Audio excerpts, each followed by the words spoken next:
स्वागत है आप सभी का फिर से कहाँ? इस बार काकोलत। हाँ, बिहार शरीफ में। और हम जा रहे हैं काकोलत जलप्रपात। काकोलत जलप्रपात नवादा ज़िले में पड़ता है और थोड़ा रिमोट डेस्टिनेशन है। और हम जा रहे हैं नए रास्ते से, क्योंकि अभी जो NH 31 का इलाका है, जो बख्तियारपुर से रांची का रोड है, वो अंडर कंस्ट्रक्शन है। और कल रात से वो नवादा के आसपास थोड़ा जाम है, तो उस जाम के कारण काफ़ी ट्रैफिक है।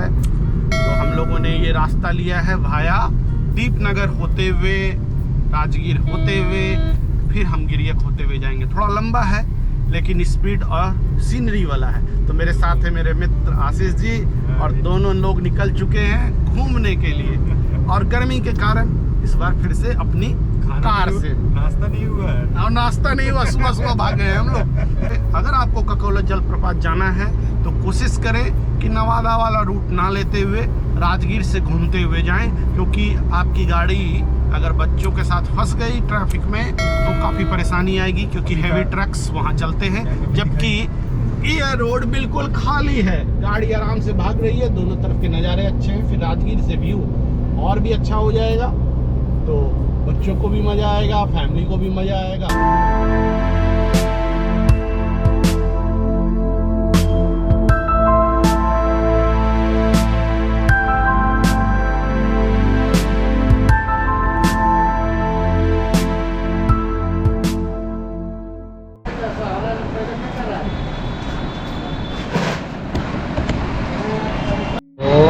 आ गया है अपना आलू पराठा, सत्तू पराठा। और ये हमारे मित्र का ब्लॉग चल रहा है, जो पटना से कन्याकुमारी जा रहे हैं, तो इनके ब्लॉग को भी थोड़ा वॉच करूंगा। और ये आ रहे हैं आशीष जी मेडिसिन लेते हुए। तो अब थोड़ा ब्रेकफास्ट किया जाए। बताया जाए आशीष भाई, सुबह सुबह पराठा फेवरेट डिश है, तो बिहार में रह करके तो सत्तू पराठा ये सब तो खाने का ही है। ट्रिप में निकलिए तो हल्का ही भोजन कीजिए। हम लोग रुके हैं राजगीर के मारवाड़ी भाषा में, आनंद मारवाड़ी भाषा। पराठा दही का ब्रेकफास्ट होगा, फिर निकल चलेंगे आगे। चलिए आते हैं और बढ़ते हैं। ब्रेकफास्ट पूरा हुआ। हम लोग रुके थे आनंद मारवाड़ी भाषा में, के ऑनर है, बहुत ही अच्छी दही खिलाई एकदम। ब्रेकफास्ट के बाद पेट टनाटन। अब निकलेंगे काकोलत। थैंक यू भैया। अगर आप राजगीर जाते हैं तो गर्म कुंड के सामने ही मारवाड़ी भाषा है, आनंद मारवाड़ी। हाँ, यहाँ आए, आनंद मारवाड़ी भाषा, आनंद मारवाड़ी भाषा। यहाँ आए, ब्रेकफास्ट करें, खाना खाएं, क्योंकि ये मेरा लगभग जब भी मैं निकलता हूँ तो इधर कहीं जाता हूँ, थाली वगैरह खाइए और राजगीर के सफ़र का एंजॉय कीजिए। तो चलिए बढ़ते हैं। चलिए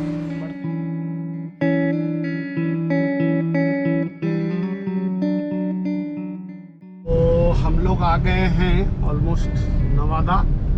राजगीर नारदीगंज नवादा के रोड से होते हुए नवादा यहाँ मिल रहे हैं हाईवे पे, और यहाँ से 20 किलोमीटर और है काकोलत की दूरी। ये रास्ता काफ़ी कंफर्टेबल रहा। क्यों आशीष जी? क्या है ना कि ये थोड़ा सा सिंगल रोड ही है, बड़ी स्मूथ है और ट्रैफिक जाम यहाँ नहीं मिलता है, इसलिए कर हम लोगों ने इस रूट को चुना है और काफ़ी स्मूथ जर्नी है। कंडीशंस कुछ इस तरह से है, अंडर कंस्ट्रक्शन है, फुल्ली अंडर कंस्ट्रक्शन। यहाँ ओवरब्रिज बनना है नवादा शहर, boulder C boulder.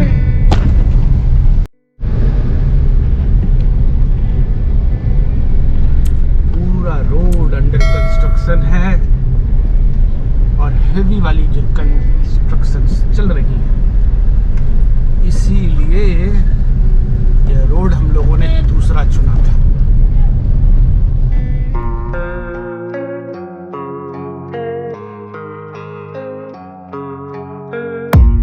I don't really know what comes next. I'm just doing my best, even though I'm so stressed out. Everything just feels like a test that I fail, so depressed. हम मुड़ गए हैं Govindpur block के तरफ। काकोलत जलप्रपात जो है वो गोविंदपुर ब्लॉक नवादा डिस्ट्रिक्ट में पड़ता है। हाईवे से अब हम अंदर की ओर कट गए हैं, छोटी सी। और यही ट्रेंच है जहाँ ये रोड मिल जाती है, सामने निकल जाएगा बाईपास। और ये रास्ता बड़ा पड़ रहा है गोविंदपुर ब्लॉक की ककोलत जलप्रपात। क्या ये बहुत ही सकरी सड़क है ये यही सड़क एकमात्र है उस जगह पे जाने के लिए या इसके अलावा भी सड़क है? नहीं, यही एक सड़क है। क्योंकि अगर कोई व्यक्ति आते हैं तो क्या इसी सड़क से हाँ, इसी सड़क से आना होगा और यही मेन सड़क है ककोलत जलप्रपात की। गवर्नमेंट को इस दिशा में भी काम करने की जरूरत है। ये थोड़ा सा जब टूरिस्ट प्लेस स्पॉट है तो उसको मेन रोड के हाईवे के कनेक्टिविटी से इतनी अच्छी कनेक्टिविटी दे बिहार सरकार, ताकि लोग स्मूथ वे में परिवार के साथ अपना राइड का मजा ले सके। एक्चुअली ककोलत काफ़ी इंटीरियर माना भी जाता है शुरू से, और बहुत पहले नक्सल प्रभावित इलाके के श्रेणी में भी आता था। आज भी लोग बहुत सेफ नहीं मानते इसे, जो परसेप्शन है, लेकिन वक्त के साथ चीज़ें बदल गई है, सुरक्षित है, आप जा सकते हैं। तो चीज़ों को बदला तो नहीं जा सकता, क्योंकि एक अच्छे टूरिस्ट डेस्टिनेशन को बनाना ये सिर्फ सरकार की जिम्मेदारी नहीं है, ये हमारी भी जिम्मेदारी है और यहाँ के स्थानीय लोगों की भी जिम्मेदारी है। तो सबके प्रयास से ही इस इलाके को एज ए टूरिस्ट डेस्टिनेशन के रूप में, सुरक्षित टूरिस्ट डेस्टिनेशन के रूप में विकसित किया जा सकता है। तो चलिए इन संकरी रास्तों से बढ़ते हैं हम। लग रहा है जैसे किसी मोहल्ले की सड़क से हम गुजर रहे हैं गली से। तो जब भी आप इधर आएँ तो थोड़ा समय लेकर आएँ। I can't seem to get out, but something deep inside won't let me quit. I swear that I'm inspired by all this shit. Tell me that I can and I won't. That's what guides me the most. Fuck your lies, I'll do what I want. Gas in the back of the set, never leave. She's so bad, can't hit the brag. Hit the gas in the back of the set, never leave. She's so bad, can't hit the brag. रहे हैं पहाड़ियाँ, पहाड़ियों के बीच में ये बीच में नदी भी है। हाँ, ये पंचाने नदी चल रही है। वो रिवर बेड जो दिख रहा है, ये रिवर बेड पंचाने नदी का है, और अब ककोलत की पहाड़ियाँ नजदीक है। ककोलत जलप्रपात से लगभग 2 किलोमीटर पहले एक बैरिकेडिंग करके ग्रामीणों ने, लगता है कुछ चंदा वंदा वसूल रहे हैं क्या, पर गाड़ी डेवलपमेंट फीस। ये गवर्नमेंट का कुछ ऑथराइजेशन तो नहीं दिख रहा है इसमें। ये लग रहा है कि लोकल लोगों ने अपना कुछ चंदा वसूली का जुगाड़ लगाया है, बैरिकेडिंग कर रखा है। इससे बात करते हुए पूछते हैं कि क्या ऑथराइजेशन है आपका।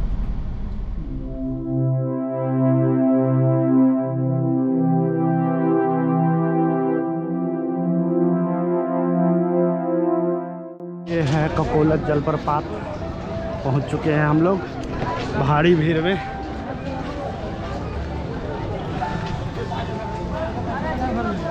और लग रहा है लोगों का भारी हुजूम आया। आने समय कुछ लोग हम लोग को कह रहे थे कि वहाँ खाने पीने का नहीं मिलेगा, पर यहाँ तो पूरा मेला लगा हुआ है, खाने का हर एक चीज़ अवेलेबल है। दिखा दीजिए ज़रा, सब चीज़ मिल रहा है खाने का यहाँ। जो खाना हो सब अवेलेबल। तो पूरा ढाबे खुला हुआ है। हाँ, सारी व्यवस्थाएं हैं। एक बात की तारीफ यहाँ करनी होगी कि यहाँ का स्थानीय प्रशासन ने थर्मोकोल के प्लेट्स बैन कर रखे थे, इसलिए जो भी चीज़ें हैं वो चेक हो रही है वन विभाग के द्वारा, और सारे लोग को प्योर पत्ता या पत्तल वाले प्लेट को उपयोग करने की ज़रूरत है। पूरा मार्केट सजा हुआ है। तो चलिए बढ़ते हैं जलप्रपात की ओर। पूरा इलाका जो है खचाखच भरा हुआ है। इसमें मज़ेदार ये लग रहा है हाँ। कि यहाँ पे होटल्स तो अवेलेबल हैं ही, लोग ना पिकनिक का भी मज़ा ले रहे हैं। कुछ लोग कुकिंग के लिए अपना सामान लेके आ रहे हैं, पूरे यहीं पे मुर्गा चावल मटन चिकन दबा के खा रहे हैं। और सबसे अब सीढ़ियों को चढ़ना है, चढ़ते हैं सीढ़ियों पर।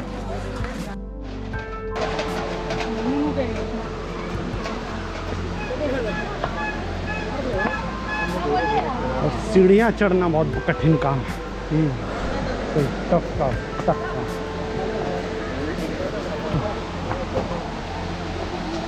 बहुत खड़ी चढ़ाई है। हालांकि पहले ये सीढ़ियाँ बहुत ही ख़राब कंडीशन में, लेकिन अब प्रशासन ने ये झरने का पानी नीचे की ओर गिरता हुआ। ये वो जलप्रपात है ककोलत का, भारी भीड़ है। और ये जलप्रपात का ऊपर से झरना पानी गिर रहा है। काफ़ी भीड़ है लोगों की। तो आइए चलते हैं जलप्रपात के पास और देखते हैं कैसे नज़ारे हैं वहाँ के।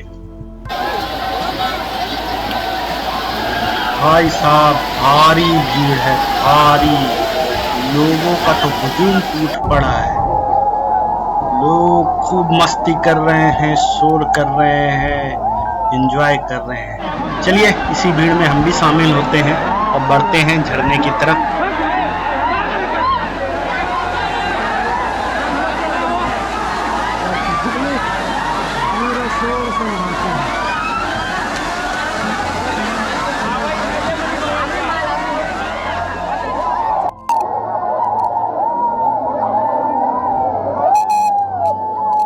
शोर हो रहा है कि कुछ बोला नहीं जा सकता। बहुत भीड़ है, बहुत ज्यादा।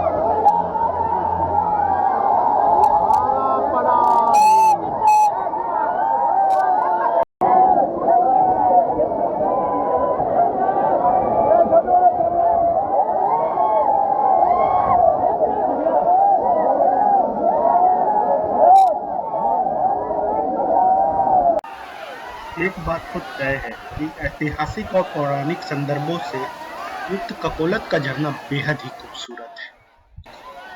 इस ककोलत जलप्रपात की ऊंचाई करीबन 150 फीट है और यह बिहार का ठंडे पानी का एक प्रसिद्ध झरना है। और जब ऊंचाई से ये पानी गिरता है तो इसका जो नज़ारा होता है वो एक अद्भुत आकर्षण उत्पन्न करता है।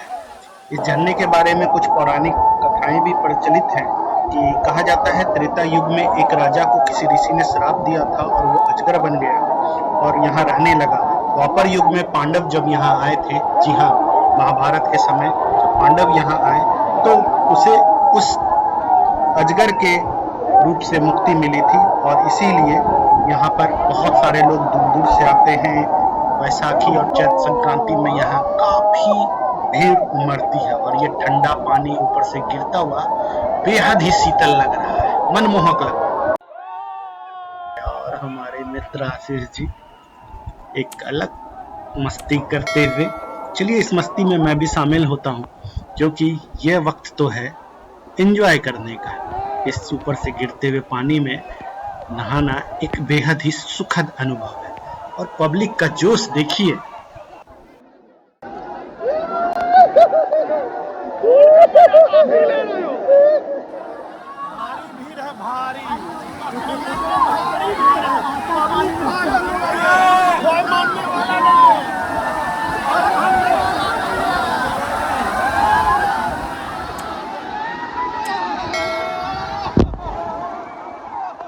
भारी भीड़ है, पब्लिक बेकाबू हो चुकी है, अंड संड कूदा कूदी कर रही है। लग रहा है मानने को तैयार नहीं है। खैर हम लोग तो कूद कूद के नहा लिए, पब्लिक को कैसे कहे कि मत कूदो।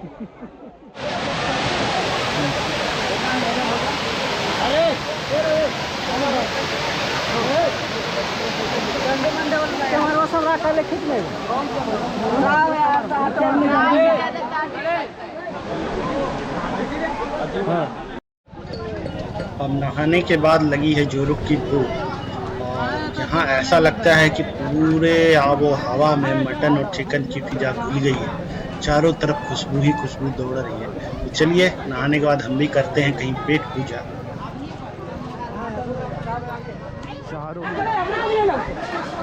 ककोलत जलप्रपात पे जब ऊपर जाते तो पूरे रास्ते में मुर्गे और मटन की खुशबू मिलती है। उसका कारण यही है, जहाँ देखे पब्लिक पिकनिक मोड में है और बिल्कुल आग पर बना हुआ देसी चिकन और चावल आप खाइए। अगर लेके नहीं आए हैं तो यहाँ आ सकते हैं और आपको भैया लोगों के दुकानों पर मिल जाएगा खाने के लिए, है ना। पब्लिक तो ऐसी टूटी हुई है जलप्रपात पे, लगता है कि सबसे ज़्यादा गर्मी भगाने के लिए लोग यहीं आए हुए हैं और बिल्कुल देसी सेटअप है।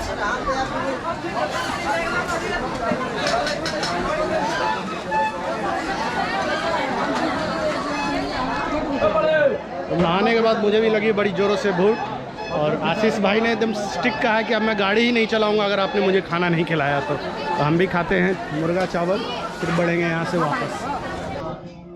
मुर्गा चावल का इंतजार हो रहा है। तो नहाने के बाद लगी है जोरों की भूख, रुके हैं चिकन चावल खाने के लिए और सही पूछा जाए तो थोड़ा रश तो अधिक है आज के डेट में, क्योंकि संडे का दिन है, काफ़ी पब्लिक आई हुई है। लेकिन नहाने के बाद काफ़ी रिफ्रेशमेंट है, गर्मी गायब हो गई है। और जब आप यहाँ से ऊपर चढ़ते हैं, पब्लिक का क्राउड रहता है, तो आपको कई बार लोग कहते हैं कि काकोलत में आपको खाने के लिए या पानी के पीने के लिए दिक्कत होगी। ऐसा कुछ नहीं, दुनिया भर की दुकानें। अब खुशबू में तो चिकन और मटन की खुशबू ही पूरे वातावरण में वो मेन है। घुली हुई। अगर आपको भूख भी नहीं लगी है तो जलप्रपात घूमते घूमते पहुँचते आपको अगर भूख आप लग जाएगी। नॉनवेज के खाने के शौकीन हैं, और अगर आप नॉनवेज खाने के शौकीन हैं तो यहाँ पर पूरे फिजाओं में ना सिर्फ चिकन ही चावल गूंज रहा है। तो आपको ना चाहते हुए भी आपको लगने लगेगा कि खा ही लेते हैं भाई। तो हम लोग भी बैठ गए हैं बढ़िया से ढाबे टाइप के होटल में। जैसा कि आशीष भाई ने कहा कि फिजाओं में चिकन और मटन मिल रहा है, तो स्वाभाविक है हम भी रुक गए हैं। तो हमने एकदम देसी स्टाइल में चिकन बन रहा है, खाएंगे चिकन। काकोलत जलप्रपात आने में नो डाउट आपको थोड़ी सी परेशानी तो होगी, क्योंकि रोड थोड़ा ऑफ रोड है और NH की भी कंडीशंस थोड़ी सी अफेक्टेड है। तो हमें 3 घंटे लगे यहाँ पहुँचने में। अब यहाँ पे 1 घंटे हमने नहाने वाने में घूमने में लिया, लेकिन क्राउड थोड़ा सा अधिक है। हालांकि यहाँ के स्थानीय प्रशासन ने कुछ कांस्टेबल दिए हुए हैं जो स्थिति को कंट्रोल करना चाहते हैं, लेकिन यूथ जो है वो यूथ होता है, उसमें इमेंस पोटेंशियल होता है, तो कई बार लॉज को फॉलो नहीं करता, तो काफ़ी भीड़ है। लेकिन फिर भी ये यात्रा बढ़ रही है। अब खाते हैं चिकन चावल, बॉर्डर प्लेस है, उसके बाद चलेंगे अपनी गाड़ी पर, यहाँ से निकलेंगे वापस अपने डेस्टिनेशन की ओर।